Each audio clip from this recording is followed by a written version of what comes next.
The main attraction of our show tonight is Coach Jay Johnson, who is prompt, as always, on the show. Coach, welcome back to the show. Congratulations on the big sweep. Obviously, it's always nice to get a sweep, always hard to get a sweep, especially on the road and in the messy conditions that y'all had to deal with. And then, obviously, getting through last night's game with a dub. Welcome back, Coach. Welcome back. Yeah, how you guys doing? We're doing great. How are you doing? Good to be back in warmer weather? Yeah, thawed out. Holy cow. Yeah, look brutal. That's why you stay in the South to play baseball. That's all I got to say about that. No, well, Oklahoma would argue that they are in the South. I disagree with that, but it was obviously cold and windy, and that kind of leads me into my first question really for you is, everybody knows how good the offense has been. Everybody knows how talented you are on the mound, how good the starting pitching has been. This past weekend, you had to win in a bunch of different ways. Last night, you had to win in different ways. You've outslugged teams. You've won one-run games with the pitching staff and the bullpen. Last weekend, you saw all of that. Last night, you saw all of that. Can you talk a little bit about how equipped y'all are, how good it is to see these guys win in different ways? Last year was all homers. This year it's, hey, we can win with the small ball. We can win with driving guys in. We can win pitching. You won a 3-2 game on Sunday. Can you go into a little bit how proud you are of these guys and how they're finding ways to win, how important that is for making a deep run this season? Yeah, one of my favorite things to talk about. I think first you just start with the players on the team. On the pitching side of it, you got guys that are giving us good starts. You can match up a little bit, and then you essentially got, more starting type pitchers and spots with guys that got serious, high level pitchability that you're bringing in the sixth inning. And to win those close games, it's like, does your bullpen match up? Can you get the one more zero? And our guys have really done that out of the bullpen. Secondly, we've played really good defense, and I think that's probably a credit to the athleticism on the roster. When you look out on the field, it's a really athletic team. You essentially have 3 center fielders in the outfield. You have, a really good shortstop. You have a really, really good second baseman. So the middle of the field's on lock. Luis Hernandez has done a good job behind the plate. And so you're not giving up free bases there. Jared Jones, great defensive first baseman, and the guys at third have done a good job. So now you're not giving away anything with your pitching and defense. And then offensively, whether it's plate discipline, stringing 3 quality at-bats in a row, or somebody popping one in the gap or over the fence, now you can get that run or two separation. And so I think it has to do with the players first and foremost. And secondly, it's a point of emphasis. Can you win any type of game, any type of environment? And what I mean by that is pitcher's duel, slugfest, night game, day game, because it's different. Wind blowing in, wind blowing out, home, road. Like, have a formula, or I'll steal Coach Burtman's term, how to win awareness. And we'll come up with a few things like that might be important on that day. Of like, hey, here's the how to win awareness piece of today. And the guys have done a great job of doing all of that. And I think they play with a lot of confidence, as they should, because they've won a lot of close ones. Coach, you talked about the bullpen this weekend. This past weekend, y'all have done something that hasn't been done in 20 years, since 2005, and using only 5 pitchers. The way you do that is you have one guy on Friday that throws the entire game. And Cade Anderson has been your ace. He has been the guy that you've leaned on. He has been nails all season. And watching that game, it seemed like in the 7th, 8th, and 9th, when his pitch count started getting up, he got stronger and he got more efficient. I think those were maybe his 3 most efficient innings of the game. Can you go into that and those decisions? Obviously, he was dealing. It was a 2-0 game. He didn't slow down. Pitch count got up, which doesn't. He's not throwing 135 pitches every game, so I don't think that matters. But can you talk about the process of the internal battle? Do I take him? Do I pull him? Was that ever a thought? And just talk about his performance on Friday. Yeah, the first thing, did you say 2005? 2005, I believe. Yeah, I was 27 years old and the head coach at Marine University. Like, that's just crazy. That's wild. 20 years like ago. 2 decades ago. Yeah, right. 20 years. I feel like it's that long ago. Wow. Anyways, back to Cade. Unbelievable performance. Sorry, it just, I don't want to ever get old, but that makes me feel old a little bit. I get it. Yeah, Cade, what a performance, first and foremost. I think there's a few things that stood out about that game. Number one was the first inning. Yep. They had the bases loaded, one out. I told Coach Yeski to go out to the mound, and he did, and then we got strikeout to hang a big 0 right there. And then, the sixth inning, we were up 2-0 going into the sixth. He gave up a leadoff double to Sam Christensen. And then we immediately got 3 outs really quickly after giving up a leadoff double. And I was like, okay, let's send him back out. And in the 7th, 8th, and 9th, like, we had Zach ready to go. And literally, if anybody got on base in the 7th, 8th, or 9th, we were going to make the move. Right. But nobody got on base. And I want to say it was the 8th was like electric, like electric. And it was like, yeah, this dude will like murder me if I try to take him out of the game right now. And no, it wasn't really a thought. I mean, I was on the pulse. We had a guy ready to go, had our guy ready to go. But I just, one of those, it was actually not real hard, looking at it and seeing how he was going. And I want to give Cade a lot of credit because, people ask me how he's improved a lot. He did a lot of work, strength and conditioning wise, in the summer, in the fall, to put himself in this position. And then it just became he needed experience getting through 5, getting through 6. And he's kind of continuing to get better at that as the year is going on. So that's all him, and great performance. And honestly, it really wasn't that hard. Mik'd? Yeah, that's awesome. Hey, Coach Johnson. Just sticking with the pitching here, I want to talk about William Schmidt and his performance last night. I thought that was incredible. Just to give a little insight for everybody listening, I actually had the chance to coach William Schmidt, coaching a little youth baseball around here at 13. I think he was 13 years old. He's probably the 7th best pitcher on our team at that point, which is crazy. But he has just continued to grow and develop. Obviously, everybody knows who he is. But last night, just an outstanding performance. Wanted to get what you saw there. Yeah, he's awesome. He's going to be one of the best pitchers in the country, a huge part of our team right now. And I'm really proud of him. Like, I was doing the media availability today, and somebody was asking me a question, like, last night was some big breakthrough, and I was like, yeah, he's been great. Come on. Yeah, like, time out for a second. And I said, you guys are all reporters, and I think this is part of your job. Like, why don't you go filter around the country freshmen in Power 5 leagues that have thrown 23 1/3 innings, have an ERA of 3.05 or lower, and the amount of strikeouts that he has, and come back to me with that list. Yeah. And it's going to be a really short list, was my point. And so he's doing great. I just love how aggressive he is.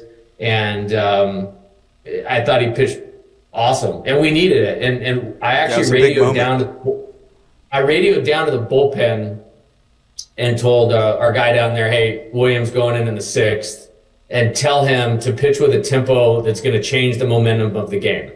And that's exactly what he did. I mean, that's exactly what he did. He came in the bottom of the 6th, and it was good morning, good afternoon, good night.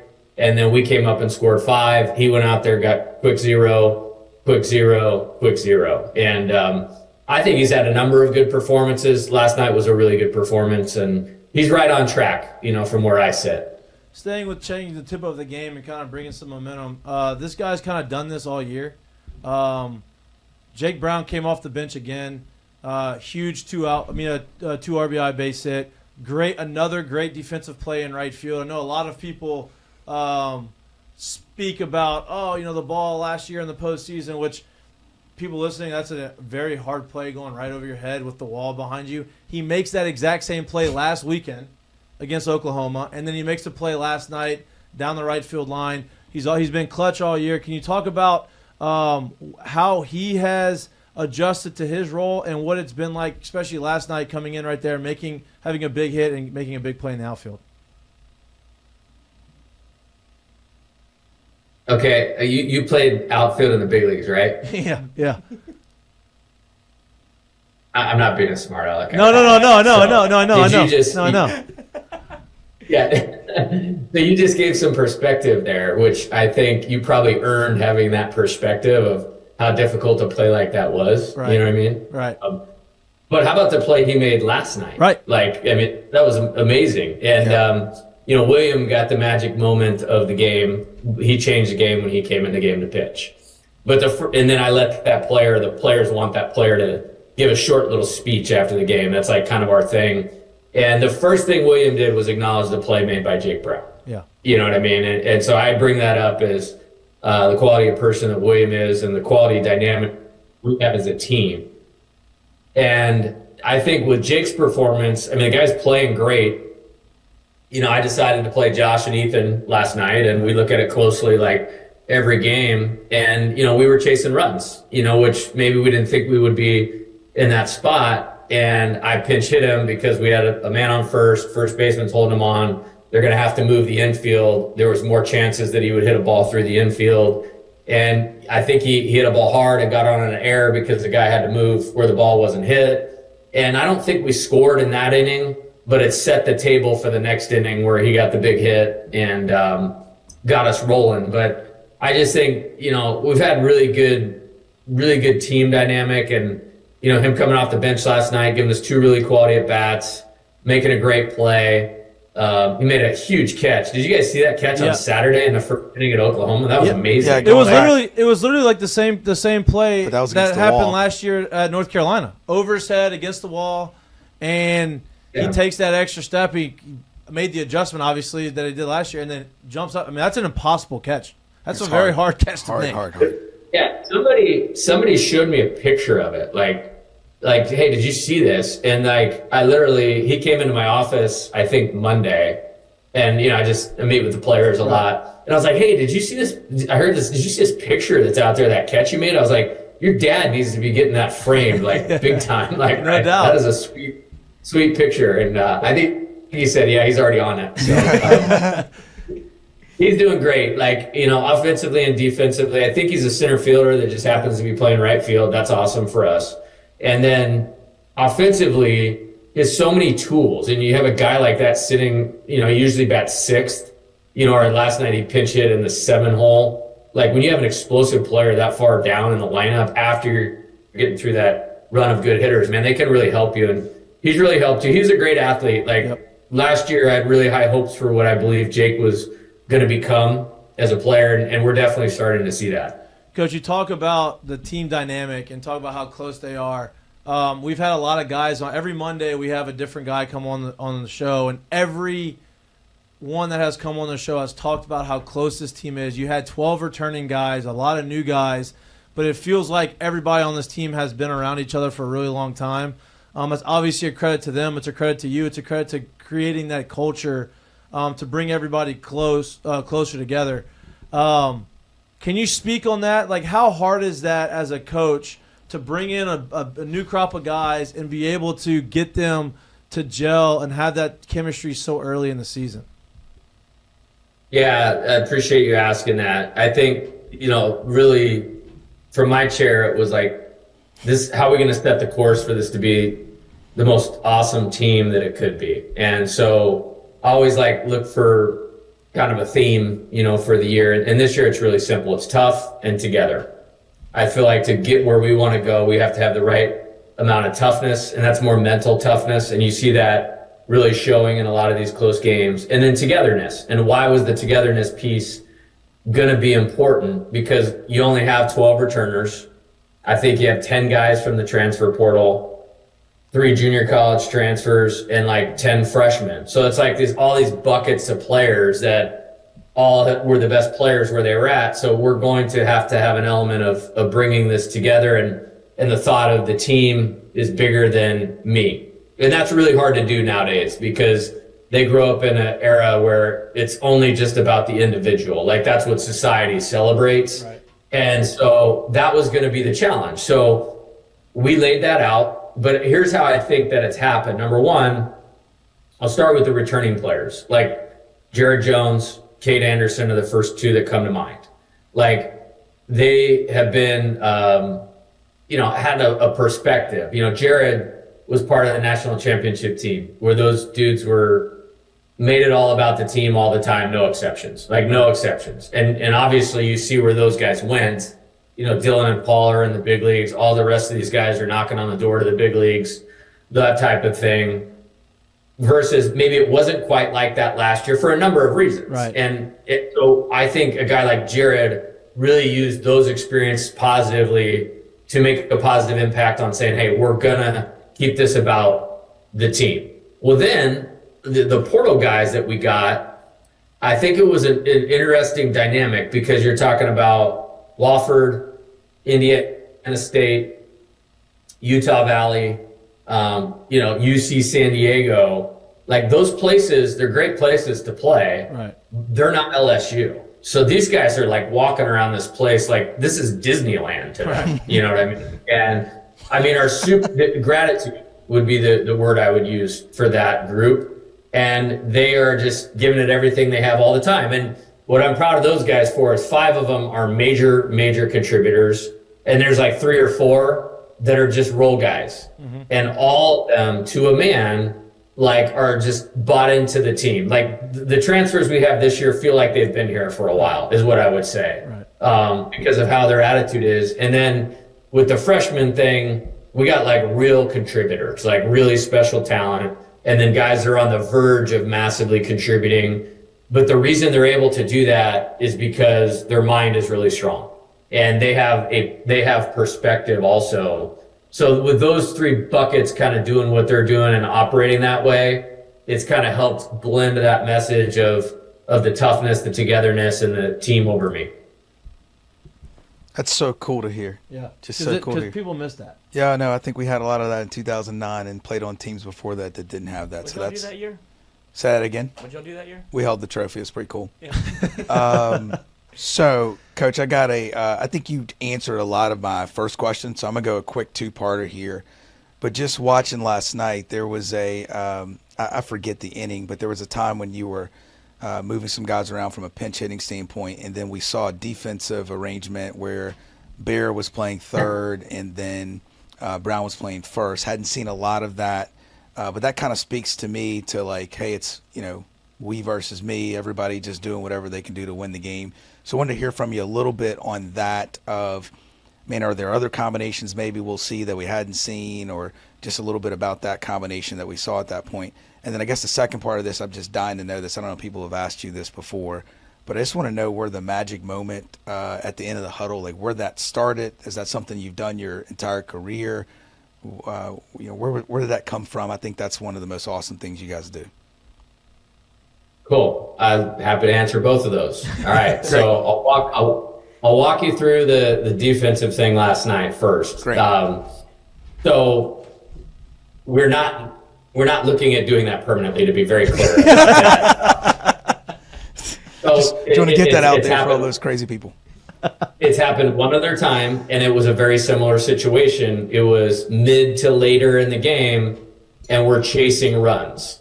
So to chase the runs, I made a decision. I pinch hit Jake Brown for Cade Arambidi to start it off. And Cade caught really good last night in the midst of, pitchers being, a little wobbly at the beginning of the game.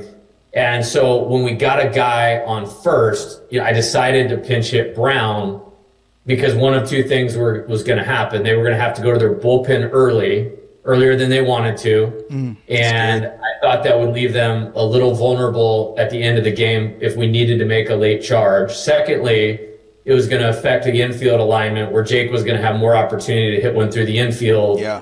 And then it felt like we needed to have some pressure on them with multiple guys on with less than 2 outs. Chess. And we didn't score. That was the inning Derek hit the ball to the wall with the bases loaded, but it did that. Well, then they went left-handed. And so then we pinch hit Luis for Tanner Reeves. So now you have the catching situation scored away in the game. And we were still chasing runs, though. and I wanted to leave Jake in the game. So we were down by 3. So to get to where we needed to go offensively, we had to play 1 inning like that. Well, then if you notice, the next inning was where we scored 5. Yep. Jake had to go ahead. Then we immediately inserted Michael Braswell. Yep. In the Defense. spot we pitch hit John Pearson for his brother. That's like twice. I mean, Josh Pearson's probably mad at me. Yeah. How about? I was thinking they probably talk about that on the way home. That's good. Yeah. And both times he's come through with a huge at bat. Right. Both times, a close midweek win, he's come through with a walk. And so it was literally like we were down, and this is what we needed to do to try to catch back up. So that's what it required for 1 inning on defense, and that because they weren't going to take the 3 runs off the board for Nicholls. Right. Kind of had to hold serve, and then we immediately got the lead, and then you saw we put Braswell in the game, Jared back at first, Jake back in right. We had Luis in the game to catch. It was literally just how do we catch up? Yeah. That's all that was. That's pretty cool night. to hear you explain that, Coach. Just the chess that goes on there that, most of these keyboard warriors have no clue what's going on in the world. That's pretty cool to hear you explain that. Thank you. Yeah, and when you have good players and you have some versatility left and right, speed, power, offense, defense guys, you can do that. So that's Awesome. just a credit to the roster being good. And then the magic moment thing, I took that from when I was at San Diego. My boss there was a coach named Rich Hill. He's now the head coach at the University of Hawaii. Yep. In my opinion, he was the best. I just saw a story about him. They just had this huge write-up on how they do like 3 hours before they do this like mental training thing before, and they're rolling. Yeah, he's the best college baseball coach that I know, period. Had he been at a place like LSU, you would be talking about Coach Hill like he was Augie Garrido or whoever. Like, I mean, that's where a lot of my stuff came from. Now, he got it from Pat Riley for when Pat Riley was the coach of the Lakers. Wow. And then they had the book, which now became the like HBO movie, The Winning Time thing. Yep. And it outlined in that book like what the magic moment was. It was the point in the game where the player, or Pat Riley called the Warrior, would sort of seize the moment, take control of the game, and then it would turn into winning. Wow. And then I just kind of put my own spin on it with lineup card immediately after the game. Player says something, and it just kind of gets you ready, celebrate the win because it's hard to win, and build, confidence in the player that won the magic moment, get the team together and behind them. And then, now you got social media in LSU, it's like this whole deal, and somebody wants to corporate sponsor it, and it's like, That's so good. That is so good. So that was that. I got to give a lot of credit for everything that I've accomplished in my career to Coach Hill, and I love Pat Riley too, man. Like Magic Johnson was my favorite basketball player of all time. The no look passes and all that type of stuff. So it's kind of a cool intertwined deal. That's all. I did not know. That's The mic'd up magic moment. I don't think Mik'd Up can afford that. No, I think that's going to be a hot commodity in the corporate world. Climb wise. Yeah. No, I was laughing because somebody brought that to me, and I was like, wait. Somebody wants to be a corporate sponsor. Hell yeah, we got to sell that. For Coach. that moment. Yeah. And I'm like, man, times have really changed. We got NIL to pay. Let's go. Let's get it going. Magic Mo's going to be this class outside. That's wild. That's why. Look, at least it's catching on. Not just on the team, it's catching on with the fan base. So good. Coach, you brought up John Pearson, and that's what I want to ask you about him. We've talked a little bit about the difficulties of pinch hitting and how hard it is and how you have to be locked in all game to be able to go in there in those situations, because usually you're pinch hitting in a situation that matters, right? Where it's a tight game, you're pitch hitting because you got to come through with a big at bat. As a freshman, to be able to go in there and be in these moments and be able to slow it down, have enough poise to say, hey, I'm pinch hitting, so I don't need to get a hit. I just need to have a good at bat and be able to draw those walks. You mentioned he had 2 really good at bats and both were walks. Can you talk about the mental makeup of him and how good of a player he's going to be and how good of a player he already is for you? Yeah, happy to. And I think he's like what I would call, or Coach Simpson or Coach Wanaka would call, our kind of hitter. You know what I mean? Like, he's balanced, he has power, but but he doesn't have to sell out to get to the power. And that's really important to me because you have to be able to win in all kinds of ways. He's already proving like he has really good plate discipline. And for me, like the separator, like with John, is the makeup piece of it. And it's just like that family, and I probably have mentioned this to you guys before, is like in the highest regard to me with Right. Bill and Josh, obviously I love, except when he dressed up like me for Halloween. That was a little weird. Imitation the same flattery. I was like, was it Halloween or was it dress up like her hero day, Josh? That's good. So good.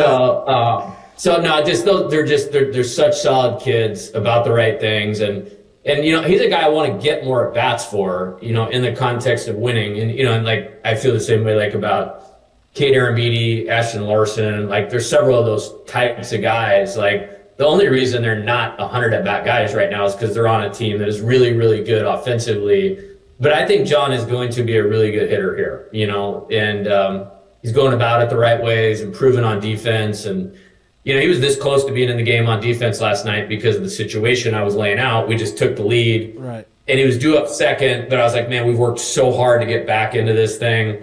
Like, Braz is an awesome defender. Like, let's play this right. Like, we're not messing around with a win. You know what I mean? And but he's doing a great job, and I want to keep looking for opportunities like last night to get him in there. Lloyd, you got one? Yes. They say a picture is worth 1,000 words. I have an image here for you. Hey, like That's so good. That's what happens when you play at Nicholls. man alive. Like, there's a whole story like with us going down there to play, and I don't want to get into, but like that picture is like somebody showed that to me on the bus last night, and I was like, that's so classic. But kind of a funnier part of that is like I went out there like 3 times. And like I couldn't get in there because there's people in there all the time.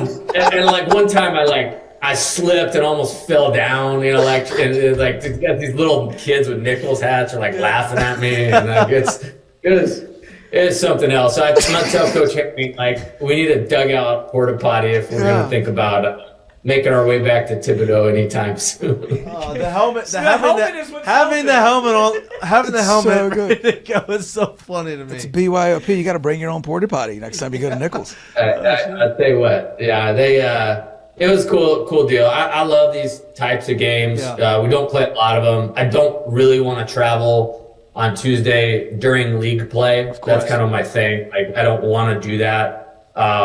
But, we had the rain out earlier this year, so we had to flip it. And at that time, we just needed to play early in the season. And so I felt like it would work out okay because we had the Thursday, Friday, Saturday, and, an extra day in between. And it was good. I'm sure you guys had those types of games when you were here, and, you we lost kind of them. grind.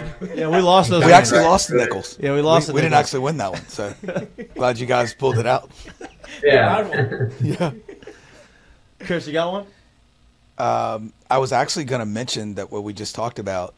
I heard on the broadcast last night that it was like the last 2 times that LSU lost to Nicholls, they actually won the national championship. So I hope that we break that streak this year, because we actually won the game. Won the game. So they were talking about that in the middle of the game. Coach, if you knew that, you would have done all that shit. Funny. I'll flip it to our good whatever you want to call it. We also beat them that year too. There you go. You beat them that year too. There you go. So how about this? The last time we played Nicholls twice, There you go. we won. We won the national championship. Oh, I love Let's that. go. There you go. Good, great spin. I like that. Coach, circling back, I want to get back to the pitching staff just for a second. I've talked about this a lot throughout the course of the year, just from experiences of seeing guys coming off of Tommy John, guys who have basically missed 2 years. You saw a little bit last year with Gage Jump. It took him about half the season to kind of figure it out, get ready, get comfortable, and then the back half of the season, he was lights out. He was arguably the best pitcher on y'all's team.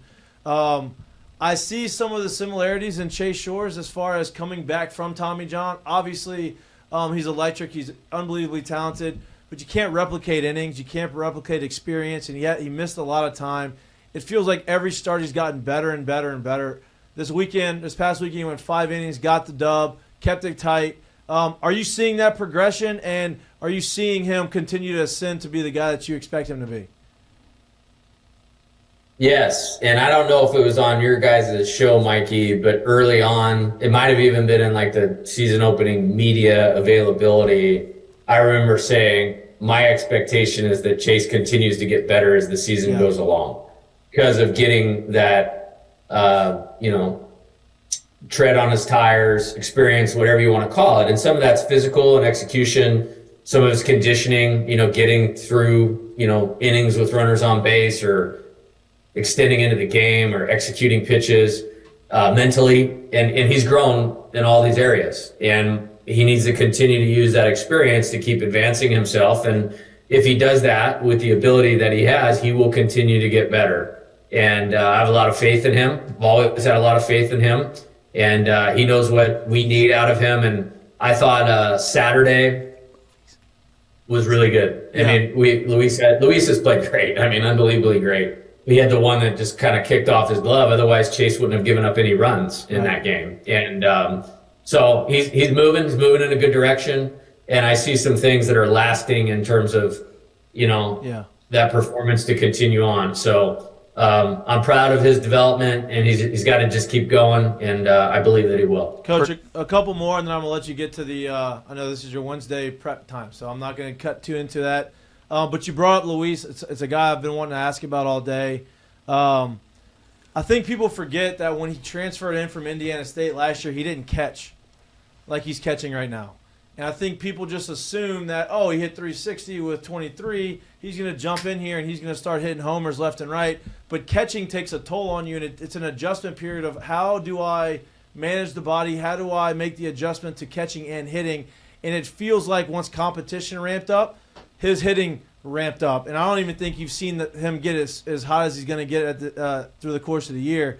Talk about how he has continued to get better and continue to make that adjustment as between catching every day and hitting.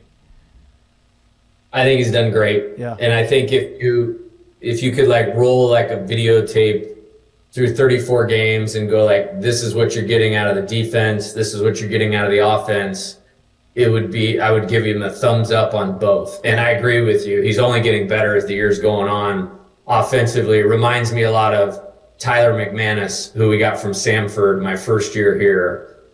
Once we got into SEC play, the guy went, bonkers and started hitting homers and big hits and all those types of things. And, Luis, huge homer against Missouri. He had a big weekend that weekend. He had a huge homer against Texas. Bunch of big hits this weekend at Oklahoma, homered against Mississippi State.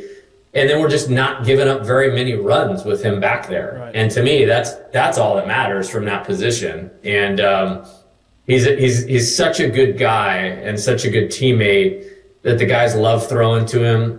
He's done an excellent job with Cade Arrambide. Like Cade Arrambide has improved dramatically over the last month behind the plate.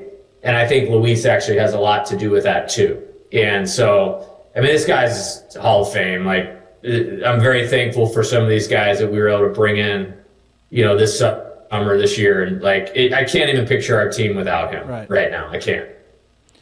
Awesome, Coach. We're going to let you get out of here on this one, a little fun one here. Saw recently that you showed the boys the 300 movie on the bus, and I remember that being a pretty big thing. What are we going to watch on the bus? Wanted to get some insight. Is there something else you guys been watching that's been pretty cool, or something that you have on deck? Is it all like I want to run through a wall movies? Is it all like fun, I want to know what y'all are watching. Yeah. What are y'all watching? We're on these road trips on the bus. Yeah, I think I got misquoted on that a little bit. All right, that's good. Let's clear it up. I sent them, we're here for. I showed them a clip. Okay. I showed them a clip.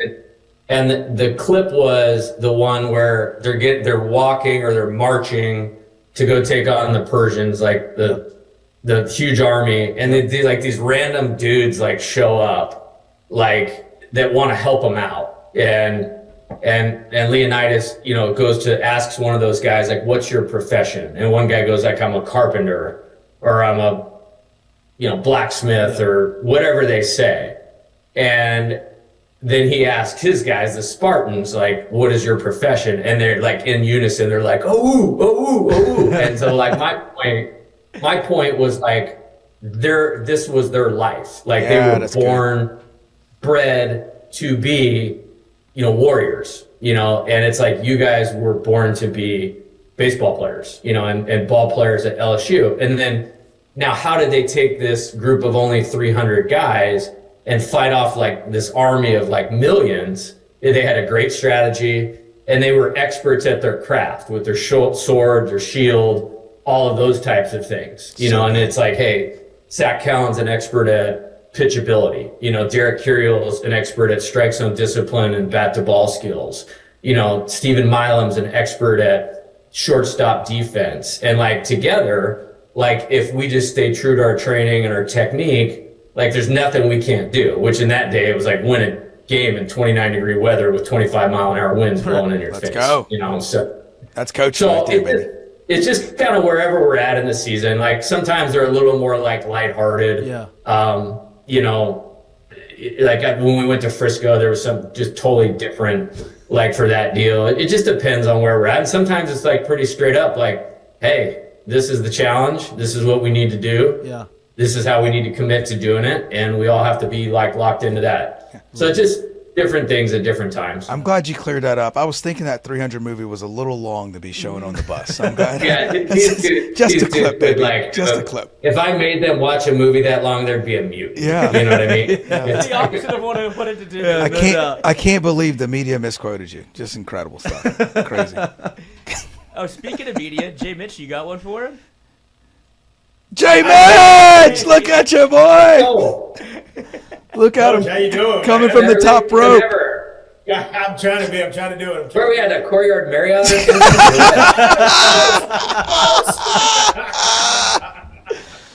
They don't put him in the Ritz, huh? Coach, Jared. Gotta work your way there. Why do I all get your treatment? Yeah, I gotta work. My Jared's way with the there. big boys out there in Charlotte, SEC Network. He kicked us to the curb. Nobody has stayed more nights in a Courtyard Marriott for the last 20 years than Jay Johnson. So. You got great Marriott points, reward points, no doubt. No doubt. Still living off them. Yeah, love that. Coach, we appreciate you, as always, coming on the show and obviously giving us the insight. Good luck this weekend. We'll be watching. Hopefully the weather's going to be a lot better this weekend than it was last weekend, and y'all can at least enjoy it instead of just trying to get in and out of the games. But thank you for your time always, and good luck. You're the man, Coach. All right, guys. Let's go. Have a great night. Yeah, later too. No clock in baseball.